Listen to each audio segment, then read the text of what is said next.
Observing a school of sardines as they navigate the vast ocean reveals a sight that is as magnificent as it is haunting.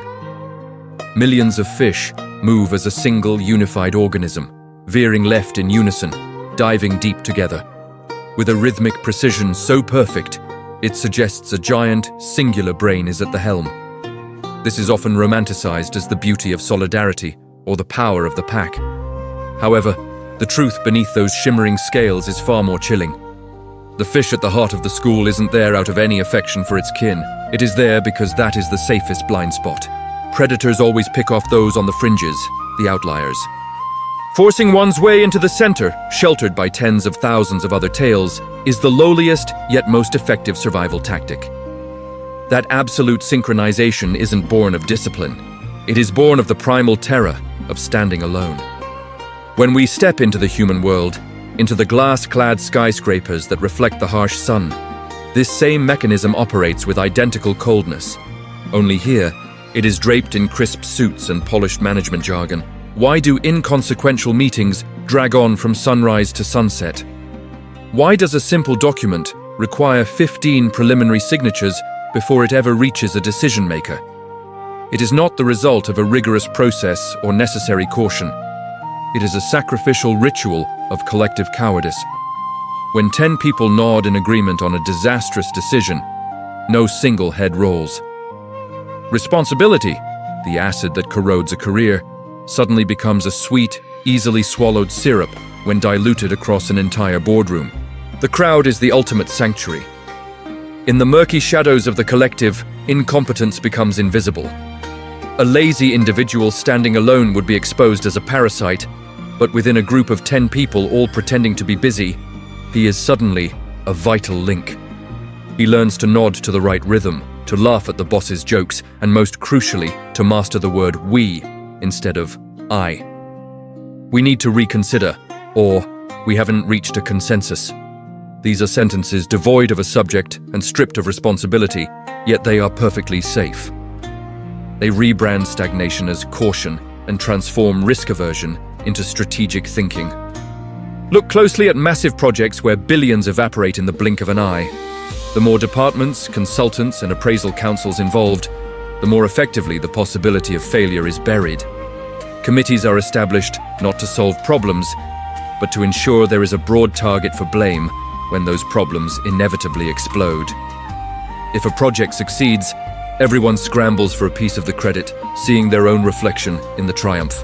But the moment the ship strikes a reef, the crowd dissolves faster than sea foam. At that point, the meeting minutes become a protective amulet. I was merely following the collective direction, or this was the unified stance of the board. Who exactly is this collective? It has no face, no home address, cannot be fired, and crucially, it never goes to prison. That is the genius of the herd mechanism. It creates a phantom entity to bear the weight of all worldly sins. Deep down, this brand of solidarity serves as a sedative for the conscience. When an individual errs, their conscience pricks them. But when a crowd acts in unison, the conscience falls silent. The bystander effect and herd mentality act as a bleach for every moral stain. Petty corruption is rebranded as greasing the wheels. Laziness becomes preserving human capital, and lying is elevated to diplomatic skill. By merely glancing sideways and seeing colleagues and superiors doing the same, the brain signals safety. Everyone is doing it, therefore it cannot be wrong. Moral standards cease to be immutable principles and are instead dragged down to the lowest common denominator of the crowd. Anyone who dares to live differently, to act rightly, or to speak honestly suddenly becomes a thorn in their side, a troublemaker who threatens the herd's general safety. And according to the survival laws of the sardine, that outlier will be pushed to the edge to be devoured by predators, or torn apart by the herd itself to preserve its hollow uniformity. Observe the corporate galas, the firm handshakes, and the glasses raised to cries of "bottoms up." It appears spirited and full of genuine sentiment. But try turning off the music, withdrawing the bonuses, or dropping a legal crisis onto the banquet table. Those smiles will vanish as quickly as a burnt-out neon light. Solidarity built on shared interest and a fear of risk is a sandcastle on the shore. In calm weather, it is grand. When the storm surges, it dissolves. Those who shout the loudest about a team spirit are usually the first to leap from the lifeboat. They understand the game best, borrow the crowd's strength to climb higher, and step on the crowd to escape when the time comes. The paradox is that while society pays lip service to those who think differently, the pioneers and rule breakers, the actual machinery of organizations is designed to eliminate them. The system has no appetite for mutation. Mutation represents risk. The system craves stability, even if it is the stability of a stagnant puddle. An exceptional employee who finishes a day's work in 2 hours will be met with suspicion, burdened with more tasks, or isolated for making others look slow. To survive, the brilliant learn to feign ignorance, and the fast learn to decelerate to match the sluggish pace of a defeated army. They learn to camouflage their talent under a veneer of mediocrity just to be left in peace. Eventually, the mask fuses to the skin. They become the very cowards they once held in contempt. Do not be seduced by flowery rhetoric regarding collective strength. In many instances, 1 + 1 does not equal 2, it equals less than 1. The Ringelmann Effect proves that as a group grows, individual effort withers. Everyone assumes someone else will handle it, or no one will notice if I slack off. Reliance spreads like a virus. The group's energy isn't spent driving work forward, but is instead consumed by internal friction, mutual surveillance, and meetings held to distribute blame for tasks that haven't even been started.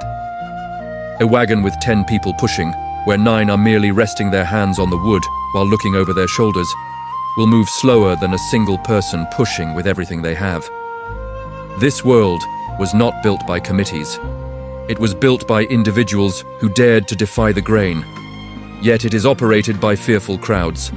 Cowards require the crowd as they require oxygen. They need the din of performative busyness to fill the void of their own incompetence. They need cumbersome bureaucracy to mask their indecision. They need endless meetings to feel significant without ever producing a result. It is a sophisticated form of life insurance. The premium is paid in one's freedom and ego, while the benefit is the safety found in being average. Seeing through this is not about becoming cynical or detached. It is about playing the game of life with open eyes. Understand that when you join a crowd, the string pulling you along is rarely a noble ideal, but the gravitational pull of compromise. Realize that the nodding heads around you are often just the rhythmic movements of sheep waiting for the shears. Do not harbor illusions about the herd's protection.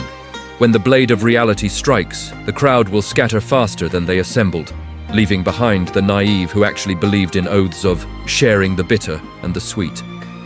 To survive without losing your soul, you must learn to move within the flow of people without being swept away by the current. You must know how to use the crowd as a screen when necessary, but always keep a private emergency exit in sight. Never entrust your entire destiny to the collective.